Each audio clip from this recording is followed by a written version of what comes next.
قرآن کا اور رمضان المبارک کا آپس میں بڑا گہرا ربط اور تعلق بھی ہے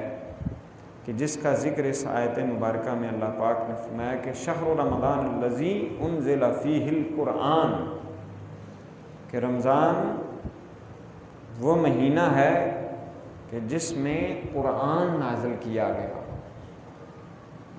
قرآن کے نزول کو رمضان کے ساتھ خاص کرنے کے اندر حکمت یہ ہے کہ رمضان چونکہ اللہ کے قریب ہونے کا مہینہ ہے، اور جب بندہ اللہ کے قریب ہو جاتا ہے تو اس کی جو عبادت اور ریاضت اور بندگی کرتا ہے، قرب کی منزلیں طے کرتا ہے، تو بندہ جس کے قریب ہو جاتا ہے اس کی بات کو سمجھنا بھی آسان ہو جاتا ہے۔ تو جب رمضان میں بندہ اللہ کے قریب ہو جاتا ہے، اللہ کی بندگی کر لیتا ہے، اور پھر جو روزے جیسی عبادت ہے وہ کرتا ہے کہ جو اللہ کی صفات میں سے ایک عام صفت ہے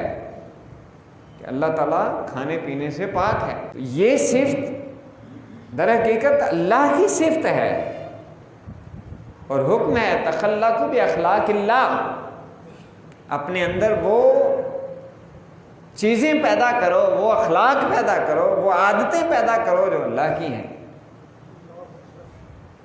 تو ایک عادت کھانا نہ کھانے کی،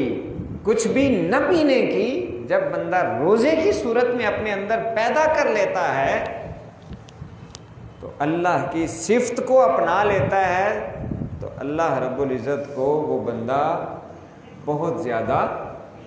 قریب کر لیتا ہے، اور اللہ رب العزت اس پر اپنی رحمتوں کے دروازے کھول دیتا ہے۔ پھر اسے یہی مقام مل جاتا ہے کہ اس کے منہ کی جو